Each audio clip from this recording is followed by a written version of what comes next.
আল্লাহ দ্বিতীয় আয়াতে বলতেছেন ওয়ামান লাম ইয়াহকুম বিমা আনজালাল্লাহ ফাউলাইকা হুমুজ জালিমুন। যারা মসজিদে বসার পরে মুসলমানের দেশ শাসন করে ইহুদিদের খ্রিস্টানদের আইনে, সেই ব্রিটিশের আইনে আমাদের শাসন ব্যবস্থা এখনো চলছে। কিছু কিছু আইন এখন নতুন কইরা কি করতেছে, সংস্কার করতেছে। দেখছেন না আজকে পত্রিকায় 2-3টা তো আজকে দিছে, অনেকগুলো সংস্কার হয়েছে। কিন্তু এই সংস্কার দ্বারা জাতি কল্যাণ কোনোদিন বয়ে আনবে না। এই সংস্কারের দ্বারা জাতি কোনোদিন আলোর মুখ দেখবে না। শুরু থেকে শুরু করতে হবে। ব্রিটিশ আমাদেরকে শাসন করার জন্য, ভিন জাতি আমাদেরকে অত্যাচারিত করার জন্য আইন করেছে ব্রিটিশ আইন। সেই আইন যতদিন পরিবর্তন না করে মুসলমানদের আইন, আল কোরআনের আইন দিয়ে দেশ শাসিত না হবে, ততদিন পর্যন্ত আমাদের এই সাধারণ সংস্কার দিয়ে দেশে শান্তি, জোরে বলুন শান্তি আসবে না। আমার ভাইরা, আমরা যে জিনিসের পাগল, আমি লম্বা কথা বলবো না, সামান্য সময় বাকি আছে আমার। আমরা আল্লাহ তাআলা যা বলে পরিষ্কার ভাষায়, যারা নাকি আল্লাহর বিধান মতো আইন চালাবে না তারা কাফের। তারা কি? যারা আল্লাহর বিধান মতো আইন চালাবে না তারা হলো জালিম। এরা জুলুম করবে মানুষের উপর, ট্যাক্স বসা দেবে দেশের জনগণের উপর, অন্যায়ভাবে ট্যাক্স বসায়া জনগণের, এরপরে কালোবাজারি করবে মুনাফাখোরদের সাথে।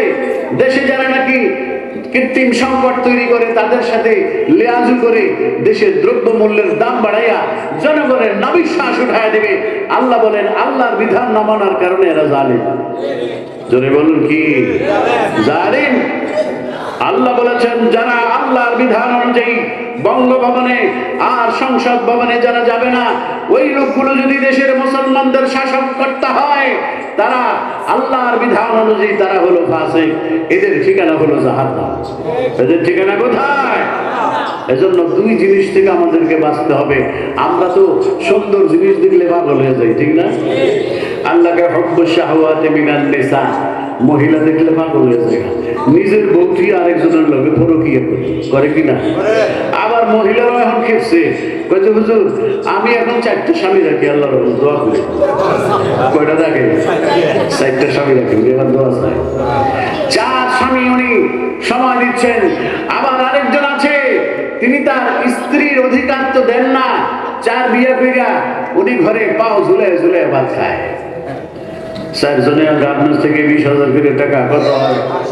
ওই আবার শিক্ষা যায় না, মনে করা দিছে এই কামই করবো, 4টা বিয়ে করবো, 20 4 বেশি 80,000 টাকা আমার লগে পারে কেনায়, সারাদিন মোবাইলে গেম খেলবো। এই কাম করেন না। আল্লাহ তাআলা আমাদের ভিতরে এই লোভ দিছে, সুন্দরের পাগল।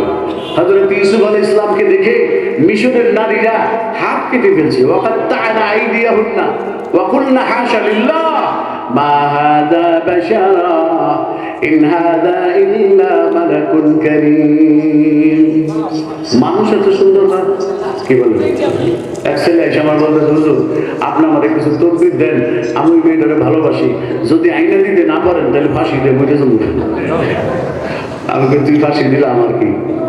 তুই মানে তোর মনে 100 ফাঁসি দিলে আমার কিছু বুঝাই? হ্যাঁ, তোর দোয়া করতে আমি আকাম করে লিখি। আমরা কিসের পাগল? আল্লাহ বলছে পাগলামি করতে নিষেধ করছে। হুব্বু শাহওয়াতি মিনান নিসা, মহিলাদের পিছনে পড়ে মানুষের জীবন শেষ। অনেক পুরুষ আছে জীবনে আর বিয়েই করে নাই। কয় যে স্যার বিয়ে শাদী করলেন না, জীবন ভর অধ্যাপনা করলেন, অধ্যাপক আপনি। কয় যে বলিস না, কলেজ লাইফে একটা মেয়ে আমাকে সেট দিছে, তারপরে আমার মেয়েদের প্রতি এমন হিংসা আর দুটো ঘৃণা জমছে, আর ওই মেয়ের প্রতি আমার এত আকর্ষণ ছিল, বলছি এই মেয়েকে যদি না পাই জীবনে আর বিয়েই করবো না। আসেন এরকম পোড়া কথা। রাসূল বলছেন যে আমার এই সুন্নতকে ডিনাই করলো সে আমার উম্মত না। যে বিয়া করলো না, শাদী করলো না, সে আমার উম্মত না। আর আমরা কই যে বউ একটা রাখবো আর উপপত্নী রাখবো, বউ রাখবো আরো 10 15 20টা। হোটেলে হোটেলে যে যেখানে যায় সবাই খালি জিনা করবো, কিন্তু বিয়া করলেই দোষ।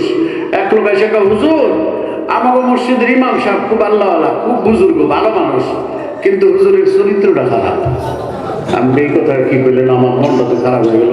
হুজুরের চরিত্র খারাপের আগে যেটি কইলেন সেটি তো ভালো ছিল, এটা আবার চরিত্র খারাপ কিনলে গইল। হুজুর আমি হুজুরের কয়দিন আগে আরেকটা বিয়ে করছি। চিন্তা করছেন কত বড় মানে বাস্টার্ড লোকরা। হুজুর বিয়ে করছে এই জন্য চরিত্র খারাপ হয়ে যাবে, কথা বলেন? হ্যাঁ, জিনা করলে চরিত্র খারাপ হয় না। বারবার জিনা করছে, প্রতিদিন জিনা করছে, স্ত্রী চোখের পানি ফেলছে, স্বামী তার কাছে যায় না, অথচ সে অন্যত্র যাপন করে নিজের অর্থ সম্পদ লুটে দিচ্ছে। আর সে মুসলমান। আর একটা বিয়ের কথা আল্লাহ পাক 4টা দিয়ে শুরু করছেন। 4 বিয়ে তুমি করো, আনন্দ করো, ফুর্তি করো, তোমার জন্য নারী আমি কম বানাই নাই। কিন্তু খবরদার, লা তাকরাবুজ জিনা, জিনার কাছেও যাবে না। আমার ইউসুফ, তাকে জুলাইখা ডেকেছিল জিনা করার জন্য, কিন্তু সে আমি আল্লাহকে ভয় করেছে। আমি আল্লাহ পাক রাজপ্রাসাদের 7টি দরজা, বড় বড় গেটের তালা ভেঙে আমি আল্লাহ পাক তাকে সেখান থেকে উদ্ধার করেছি। সুবহানাল্লাহ। সুতরাং ভাইরা, আমার কথা দুটো পয়েন্ট নিয়ে যাবেন। একটা হলো আল্লাহ বলেছেন লা তুলহিকুম আমওয়ালুকুম, তোমাদেরকে যেন তোমাদের মাল ধ্বংস না করে দেয়।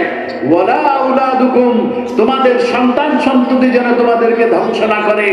যেই মা বাবা তার সন্তান সন্ততিকে কোরআন শিক্ষা দিল না, নামাজ শিক্ষা দিল না, ধর্ম শিক্ষা দিল না, ওই সন্তান কিয়ামতের ময়দানে মা বাবার জাহান্নামে যাওয়ার কারণ হবে।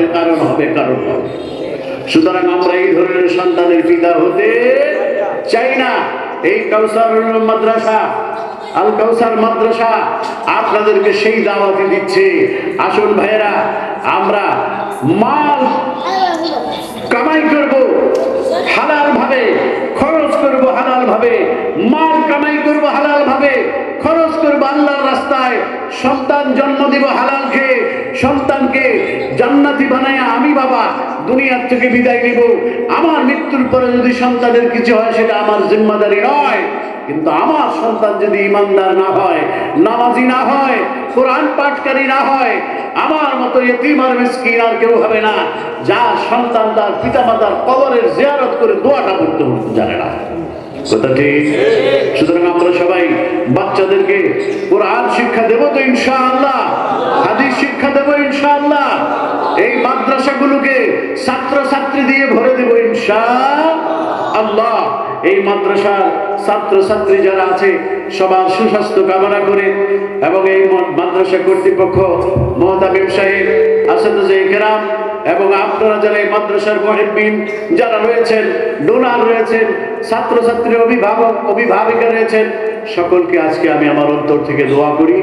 এবং আমি আরো বেশি খুশি হয়েছি যে আমার মাহবুব ভাই দীর্ঘ সময় বসে ওয়াজ শুনেছেন। আল্লাহ তাআলা যেন ওনার মনের আশা পুরা করেন।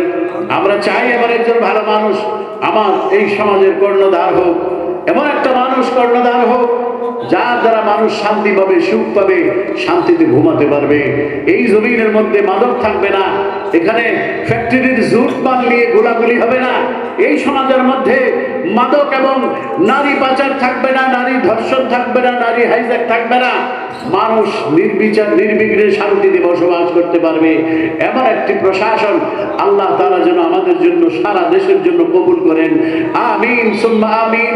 ওয়া আখিরু দাওয়ানা আলহামদুলিল্লাহি রাব্বিল আলামিন। আসসালামু আলাইকুম ওয়া রাহমাতুল্লাহি ওয়া বারাকাতুহু।